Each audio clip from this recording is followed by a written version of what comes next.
তিতুমীর কলেজকে বিশ্ববিদ্যালয় করার অযৌক্তিক দাবি মেনে নেওয়া হবে না বলে জানিয়েছেন শিক্ষা ও পরিকল্পনা উপদেষ্টা ডক্টর ওয়াহিদউদ্দিন মাহমুদ। রোববার রাজধানীর এনইসিতে একনেক সভা শেষে ব্রিফিংয়ে উপদেষ্টা আরও বলেন, এটি মানা হলে ভবিষ্যতের জন্য খারাপ দৃষ্টান্ত হয়ে থাকবে। এ সময় মোংলা বন্দরকে আঞ্চলিক হাব হিসেবে গড়ে তোলা হবে বলে জানান তিনি। তিতুমীর কলেজকে বিশ্ববিদ্যালয় করার দাবিতে সড়ক অবরোধ এবং অনশন করেন প্রতিষ্ঠানটির শিক্ষার্থীরা। একই দাবিতে সময় বেঁধে দিয়ে সরকারকে আলটিমেটামও দেয় তারা। রোববার একনেক বৈঠক শেষে ব্রিফিংয়ে শিক্ষা ও পরিকল্পনা উপদেষ্টা সাংবাদিকদের বলেন, কোনো অযৌক্তিক দাবি সরকার মানবে না। কলেজের ছাত্ররা হঠাৎ করে একটা কলেজকে হঠাৎ করে সময় সীমার মধ্যে বিশ্ববিদ্যালয় ঘোষণা করা, এটা কোনো যৌক্তিক দাবি না, এবং আমরা এখন থেকে আর এই ধরনের সময় বেঁধে দেওয়া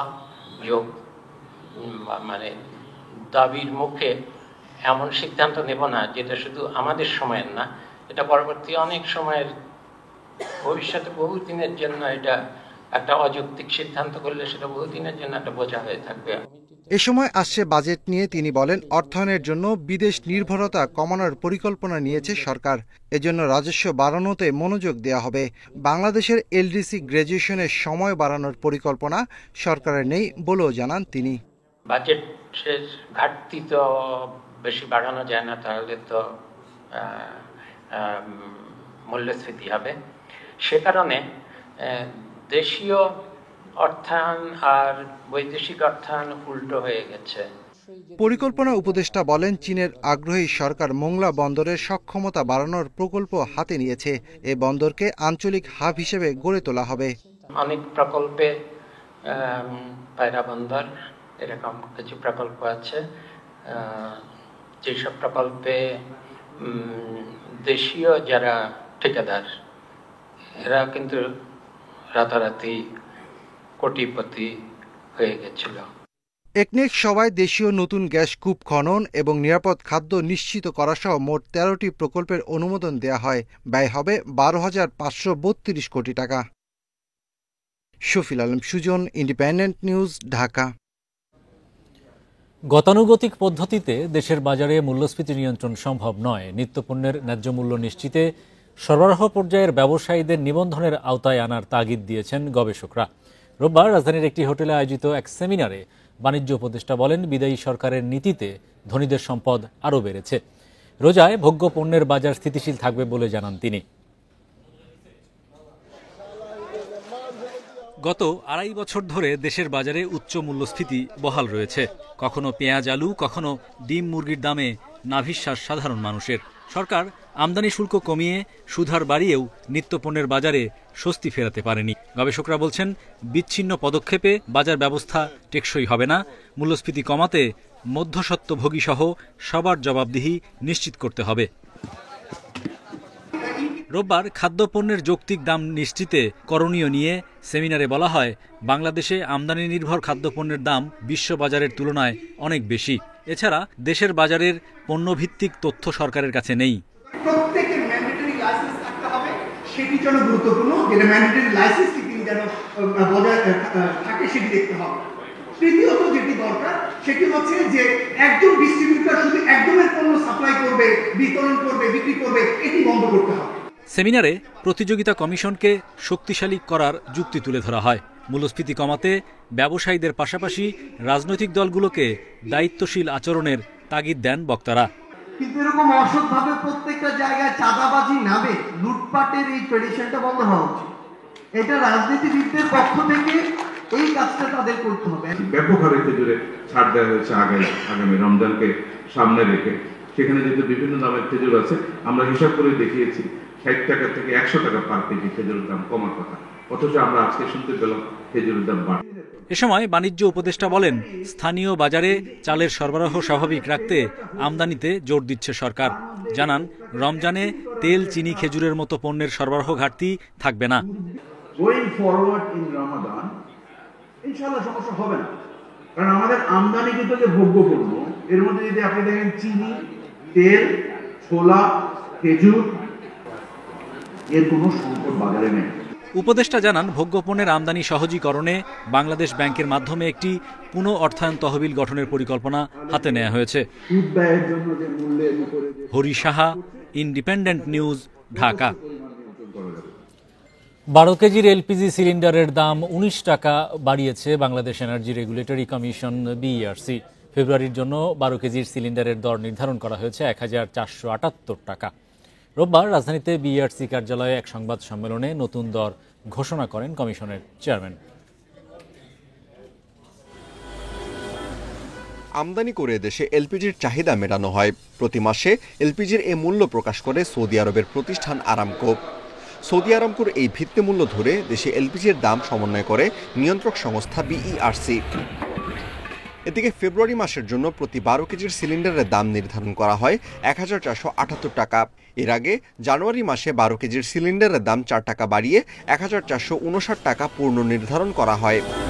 12 কেজি সিলিন্ডার 1478 টাকা, যেটি গত মাসে ছিল 1459 টাকা, অর্থাৎ এখানে বাড়লো 19 টাকা প্রতি 12 কেজিতে। কোম্পানি বিক্রি করবে 1383 টাকায়, পাইকারি অর্থাৎ ডিস্ট্রিবিউটর বিক্রি করবে 1433 টাকায়। বিইআরসি জানায়, আমদানিকৃত কাঁচামাল প্রোপেন এবং বিউটেনের দাম বাড়ায় এলপিজির মূল্য বেড়েছে। অটোগ্যাসের দামও বাড়িয়েছে বিইআরসি। ফেব্রুয়ারি মাসে ভোক্তা পর্যায়ে 89 পয়সা বাড়িয়ে অটোগ্যাসের মূসক সহ দাম প্রতি লিটার 67 টাকা 74 পয়সা নির্ধারণ করা হয়েছে। Amirul Islam, independent news, Dhaka. রাজস্ব আদায়ের লক্ষ্যমাত্রা ছাড়িয়েছে সাতক্ষীরার ভোমরা স্থলবন্দর। চলতি অর্থ বছরের প্রথম 6 মাসে 100 কোটি টাকারও বেশি উদ্বৃত্ত রাজস্ব আদায় করেছে সরকার। বন্দরের অবকাঠামো সুবিধা বাড়ানো হলে কয়েক গুণ রাজস্ব আদায় সম্ভব বলে মনে করছেন সংশ্লিষ্টরা। গত বছরের 29 আগস্ট সব পণ্যে আমদানির অনুমতি মেলায় ঘুরে দাঁড়িয়েছে সাতক্ষীরা ভোমরা স্থলবন্দর। আমদানি রপ্তানি বেড়েছে অনেক গুণ। আগে রাজস্ব আদায়ের লক্ষ্যমাত্রা পূরণ না হলেও এখন বাড়তি রাজস্ব আদায় করছে শুল্ক বিভাগ। এনবিআর থেকে সব পণ্যের অনুমতি মেলায় বন্দর দিয়ে আমদানির প্রবণতা বেড়েছে বলে জানিয়েছে ব্যবসায়ীরা। ভোমরা স্থল বন্দরের আমদানি অনেক বেড়ে গেছে বিগত বছরের তুলনায়, এবং আমদানিকারকরা অনেক উৎসাহিত হয়েছে ভোমরা পোর্ট দিয়ে। আমাদের অল আইটেম চালু করে দেওয়ার পরের থেকে আমাদের বর্ডার পোর্টের থেকে বিভিন্ন ধরনের মাল আমদানি শুরু হয়ে গেছে এবং পোর্টের অবকাঠামো উন্নয়নও চালু হয়ে গেছে। ভোমরা স্থলবন্দরের অবকাঠামোর উন্নয়ন না হলে ব্যবসা বাণিজ্যের সম্প্রসারণ সম্ভব নয় বলে মনে করেন ব্যবসায়ী নেতারা। এখানে ওয়্যার হাউস থাকলেও সেটা চালু হচ্ছে না, পণ্য আমদানি করা যাচ্ছে না। একটি কারণ, এখানে পণ্য খালাসের উন্নত যন্ত্রপাতি নাই। তবে বন্দর কর্তৃপক্ষের দাবি, উন্নয়ন প্রকল্পের কাজ শেষ হলে ব্যাপক সক্ষমতা বাড়বে স্থলবন্দরের। এই সমস্ত অধিগ্রহণ কার্যক্রম শেষ হলে নতুন জায়গাতে প্রয়োজনীয় সংখ্যক উন্নত মানের ওয়্যার হাউস, আন্তর্জাতিক passenger terminal, parking yard, transshipment yard ইত্যাদি নির্মাণ করা হবে এবং এতে বন্দরে আমদানি রপ্তানির পরিমাণ আরও বৃদ্ধি পাবে। জুলাই থেকে ডিসেম্বর পর্যন্ত 505 কোটি টাকার রাজস্ব আদায়ের লক্ষ্যের বিপরীতে আদায় হয়েছে 604 কোটি টাকা। Independent news. জিপিএইচ ইস্পাতের ফ্ল্যাগশিপ ইভেন্টে মহারাজ দরবার 2024-এর মূল পর্ব অনুষ্ঠিত হয়েছে। সম্প্রতি এক অনুষ্ঠানের মাধ্যমে প্রতিষ্ঠানটির চ্যানেল পার্টনারদের বাৎসরিক পারফরমেন্সের ভিত্তিতে বিশেষ সম্মাননা দেয়া হয়। বিশ্বসেরা কোয়ান্টাম স্টিলের বাজারজাতকরণ ও বাজার সম্প্রসারণ সহ বিক্রির ধারাবাহিক সাফল্য ধরে রাখায় তাদের সম্মাননা দেওয়া হয়। এ সময় সেরা 10 জনকে মহারাজ সম্মাননা এবং পরবর্তী সেরা 10 জনকে মহাবীর সম্মাননা দেওয়া হয়। এছাড়াও প্রথমবারের মতো বিভাগীয় পর্যায়ে 18 জন চ্যানেল পার্টনারকে বীর প্রতাপ উপাধিতে সম্মানিত করা হয়। চ্যানেল পার্টনারদের সন্তানদের জিপিএ 5 সম্মাননা এবং তাদের মায়েদের কৃতি মা সম্মাননা দেওয়া হয়। 2 দিনের এই অনুষ্ঠানে বিভিন্ন গেম শো ও সাংস্কৃতিক অনুষ্ঠানেরও আয়োজন করা হয়। দেশের বাজারে স্বর্ণের দাম বাড়ানো হয়েছে। 22 ক্যারেটের 1 ভরির দাম 2099 টাকা বাড়িয়ে 1,44,890 টাকা নির্ধারণ করা হয়েছে, যা দেশের ইতিহাসের সর্বোচ্চ। শনিবার এক সংবাদ বিজ্ঞপ্তিতে এ তথ্য জানিয়েছে বাংলাদেশ জুয়েলার্স অ্যাসোসিয়েশন বাজুস। বিজ্ঞপ্তিতে বলা হয়, স্থানীয় বাজারে তেজাবি স্বর্ণের দাম বাড়ার কারণে নতুন মূল্য নির্ধারণ করা হয়েছে। নতুন দাম অনুযায়ী প্রতি ভরি 21 ক্যারেট স্বর্ণের দাম নির্ধারণ করা হয়েছে 1,38,300 টাকা। 18 ক্যারেট বিক্রি হবে 1,18,541 টাকা। এছাড়া সনাতন পদ্ধতির প্রতি ভরি স্বর্ণের দাম নির্ধারণ করা হয়েছে 97,476 টাকা।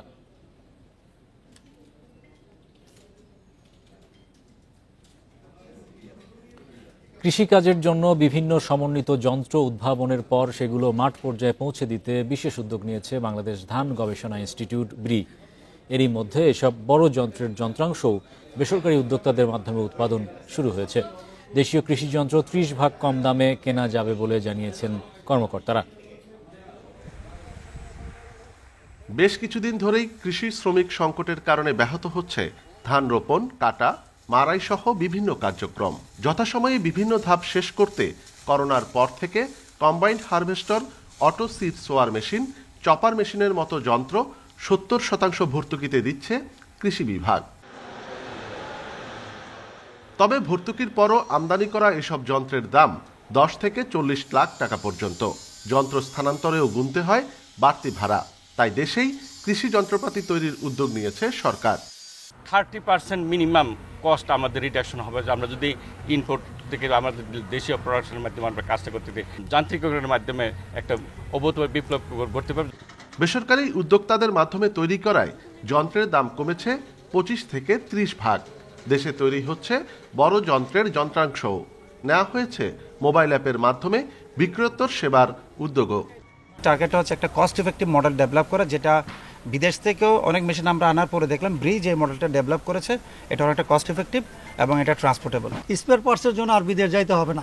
আমাদের যে প্রযুক্তি, আমাদের যে সক্ষমতা সেটা তৈরি হয়েছে, আমরা দেশেই করব। যখন কৃষক লাগবে আমাদের সার্ভিস সেন্টারগুলো না এমনভাবে করবে যে হ্যাঁ আমাদের উবার যেরকম করে ক্লিক করবে টাকা মতো চলে যাবে স্যার। যেটা দেশীয় যন্ত্র দিয়ে কৃষিকাজে ফসল নষ্টের পরিমাণ শতকরা 1 ভাগের কম, যা বিদেশি যন্ত্রের তুলনায় ভালো বলছে ধান গবেষণা ইনস্টিটিউট। অনুপম শীল, ইন্ডিপেন্ডেন্ট নিউজ, চট্টগ্রাম। এদিকে নির্মাণ ত্রুটির কারণে কাজে আসছে না শরীয়তপুরের গোসাইরহাট কার্প হ্যাচারি কমপ্লেক্স। জেলার মৎস্য চাষিদের সুবিধার্থে প্রতিষ্ঠিত কমপ্লেক্সটি এখন ধ্বংসের পথে, অথচ এর পেছনে এখনও সরকারকে খরচ টানতে হচ্ছে। সংকট সমাধান করে ব্যবস্থা নেওয়ার কথা জানিয়েছেন কর্মকর্তারা।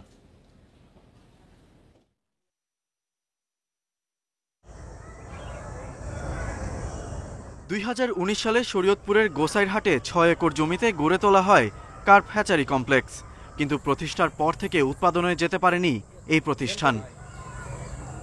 আধুনিক সব সুবিধা থাকার পরও চালু করা যায়নি এই হ্যাচারি, আর দীর্ঘদিন বন্ধ থাকায় নষ্ট হচ্ছে যন্ত্রপাতি। স্থাপনা ব্যবহার হচ্ছে কর্মচারীদের ব্যক্তিগত কাজে।